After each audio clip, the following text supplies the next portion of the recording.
Wake Forest, I'm Karen Guy. I'm an Extension Master Gardener volunteer here in Wake County. And in this video, I'm going to be giving you some quick tips if you're a new gardener, whether you're new to gardening altogether or to Wake Forest. Hopefully these tips will be useful to you. So, first of all, we are in USDA Hardiness Zone 7B. And what does that mean? Well, that number gives us an idea of our coldest winter temperatures. And that is included on plant tags. So when you're shopping for plants and you see something that shows that it's hardy in zones 4 through 8, well, 7B is included in that range. So that plant is safe. It's a perennial in our zone. Next, I'm going to tell you about our first frost date.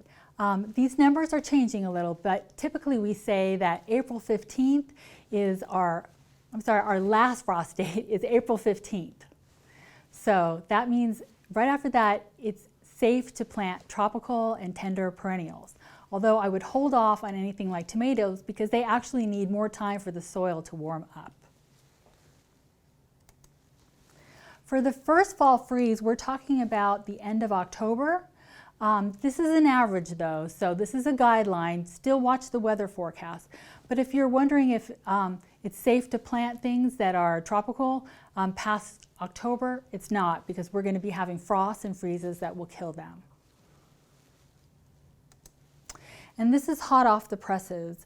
We're giving this guidance to Wake County residents because of some changes, climate change. Our dates are moving. So this is just a guideline. We're now saying that our average last frost is around March 25th, and our first is November 13th. So if you've been gardening here for a while, you've probably seen this shift a little bit. But again, I would wait to plant tomatoes. You plant too early, it's a waste of time. It can actually do harm to them. So certain plants you need for the soil still to warm up, okay? But these are some dates that you'll want to remember. And here's an example of a plant tag. You can see the hardiness zone is given, and it says that this plant is hardy to zone from 4 to 8, so 7B falls in that range.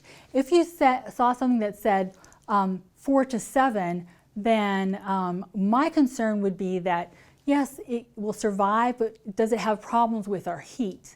Now, that's not something that you're going to find on plant tags, but heat is a big concern for us. We're pretty warm here in the summers, and some plants, like, you would love to have a lilac, wouldn't you? You'd love to have delphiniums, but it's so warm here, you're never going to get the results that you would in a northern clime. Go ahead and try, because, you know, it's fun to try different things, but just know it's a challenge to grow things here because of our warm summers. Now here's a plant tag that's for an annual in our zone. It's Calibrachoa. And this plant is actually a perennial in warmer zones. So you can see on the tag where the orange arrow is pointing that it says that this plant is an annual except for zones 9 or warmer. So if you're from Florida and you're used to planting certain things out that last lantana, stays blooming all year, well, it's going to die to the ground here. And not all lantana is perennial in our zone. Certain lantana like Chapel Hill Yellow is, or ham and eggs, it typically is perennial in our zone unless we have a really wicked cold winter.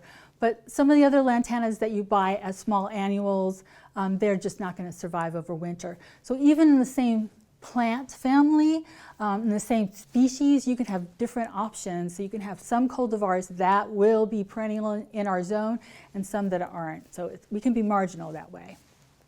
Now here's another mystery. Plant names. So what's with all these different plant names? I said Calibrachoa on that last plant tag. You'll also see this called million bells or super bells, and those names are registered trademarks of proven winners or their respective growers. You've heard the name Encore Azalea. Those are like trademark names. There's all kinds of new things going on with trademarking and registering plant names, and they're designed to be kind of sexy. Botanical names aren't so much. They're in Latin. It's a scientific system. It's used around the world. So if you're a botanist in Japan or Timbuktu or Germany or wherever you are, you're going to call it Calibrachoa. But in the US, you may see it as million bells. That's the common name. A common name can be developed by anybody, suggested by anybody, and if it sticks in a region, that's what people will call it. So if you're from Texas, you're calling one plant bluebells. If you're in Virginia, it's a completely different species, the same name, so it can get confusing. That's why when you talk to master gardeners and you go to purchase plants, even if you can't pronounce it well, knowing what that Latin botanical name will ensure that you're taking the right plant home when you go shopping. Common names are easier to pronounce, but like I said, they can change. Hydrangea is what we call it in the US. In the UK, they call it hortensia. So it changes from country to country. Obviously, in Germany, it's going to be a German name. So that's why botanical names are good to know. Something else to think about if you're a newcomer is that here you don't grow your lettuces and your tomatoes at the same time. We actually have 3 seasons for growing vegetables. So spring is our cool season, then we've got our warm season where we grow, the cucumbers, the squashes, the tomatoes, and then we have a fall season. That's where cool vegetables, the Brussels sprouts, the kales, and NC State has done a great job of putting together a vegetable planting calendar. And I'm going to show you the web address for this so that you can download it and look at it. But it tells you, based upon where you are in North Carolina, what time to plant these vegetables. And it tells you whether you're doing it by seed with an S, or by transplants with a T, or they use TU for a tuber, for example. And this is a wonderful resource that'll tell you now's the time to start thinking about planting out your cool season for fall. So the end of the summer, we start thinking about transferring over our gardens to another fall crop. And if you employ row covers, you can extend the season even more. So you can grow a lot here. It really is a great place to garden. And here's a kind of a close-up of that planting calendar. And here is the URL. And the one below it is to this book. If you're a serious gardener, or if you're not, just beginning, this is one book that I would recommend purchasing. You don't have to purchase this. A PDF is downloadable. The book has more information, photographs.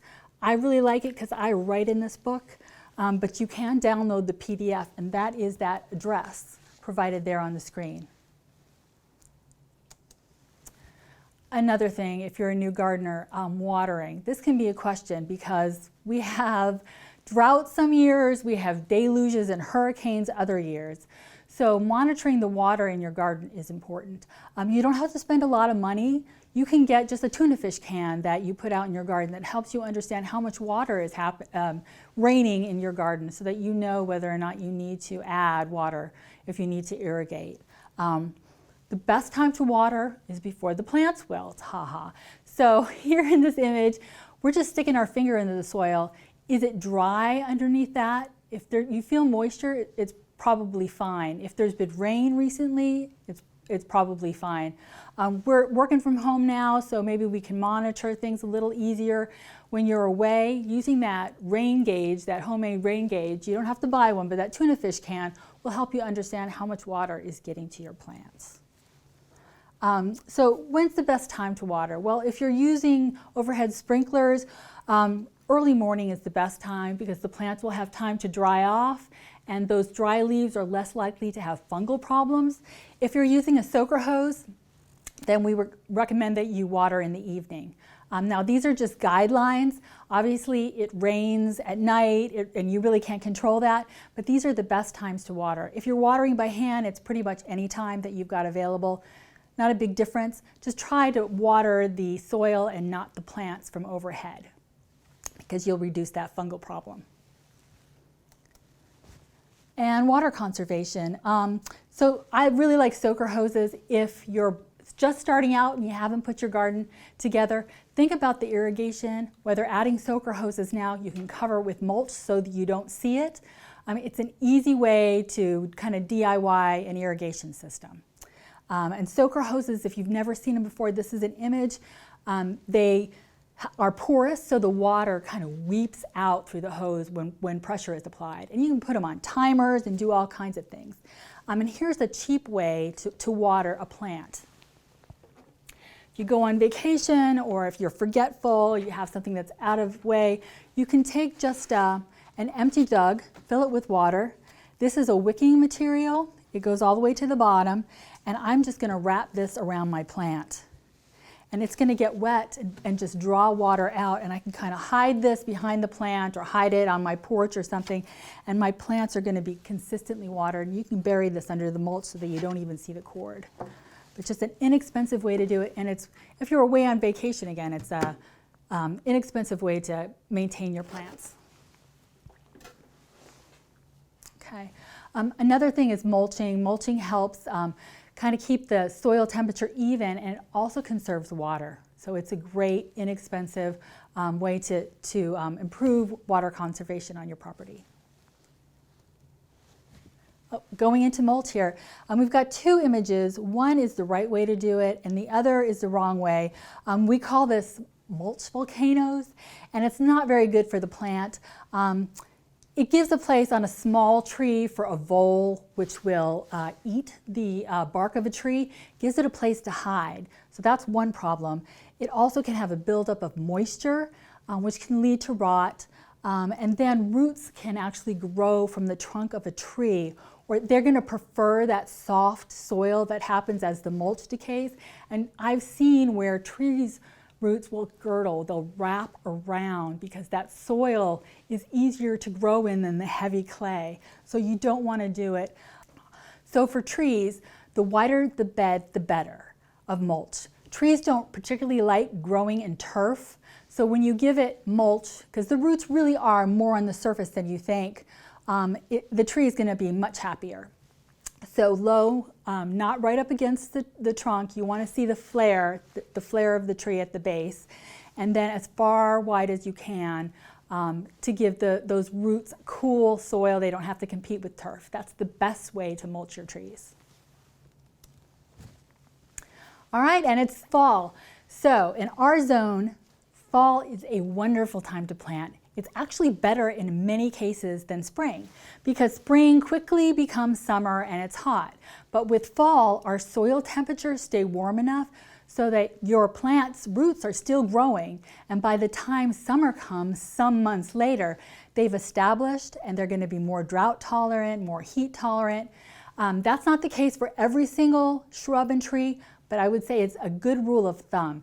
It's also a great time to plant and divide perennial plants in the fall. Just as long as you do it early enough so that you still know where those hostas are. If you let a freeze come along and they all turn to mush, you may lose the location.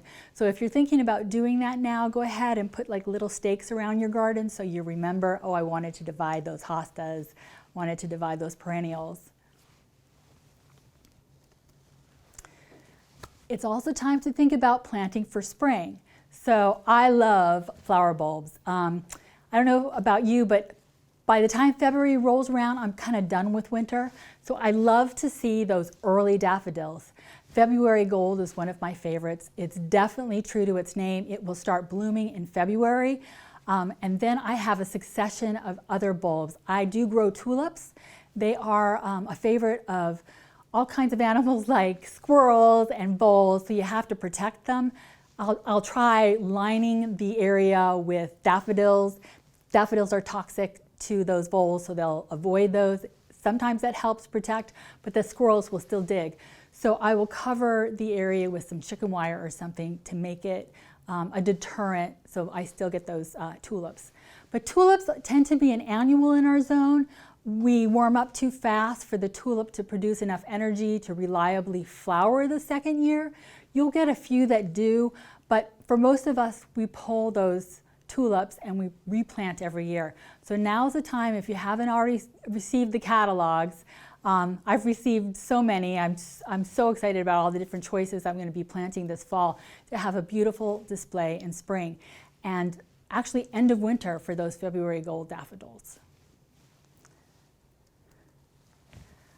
All right, so one more thing to talk about is selecting plants. I'm not going to go super into detail between natives and exotics. That's a whole class, but you do want to avoid invasive plants. Now that term sometimes gets misused. Invasive doesn't mean that the plant's aggressive specifically. Invasive means that it's an exotic plant that will escape the garden, go out into nature, and then it displaces natives. So things like the Chinese privets, they're planted a lot by landscapers, but they are invasive. And NC State and UNC, they've got lists out there of some of the top invasive plants to avoid. So do your research. You don't want to accidentally put something in your landscape that you're going to regret later. Natives, there's a lot of people that are going heavily native. I'm trying to get my yard to about 80% native. And the reason why I'm doing that is because natives typically, well, they're easier to grow for me because they're adapted to our climate, but they also provide benefits to the insects and the birds and the wildlife in our area. And as they're losing habitat, they are really depending on us gardeners to plant things that will sustain them. So that's a reason why I really like natives. Plus, there's so many beautiful choices. If you're wondering how to find out if something's invasive, exotic, NC State has this fantastic database. And you can search by all kinds of criteria. You want a shrub, you want a tree, you want it to grow no higher than 5 feet tall or 3 feet wide. That kind of information is available. Also, deer resistance. Is it full sun? What kinds of pests and diseases are problematic on this plant? It's all contained in this website. And they also have some great photographs. So definitely take a look at this website. It's a wonderful tool. And that is everything in today's video. Thank you for watching. My name is Karen Guy, and I hope to see you next time.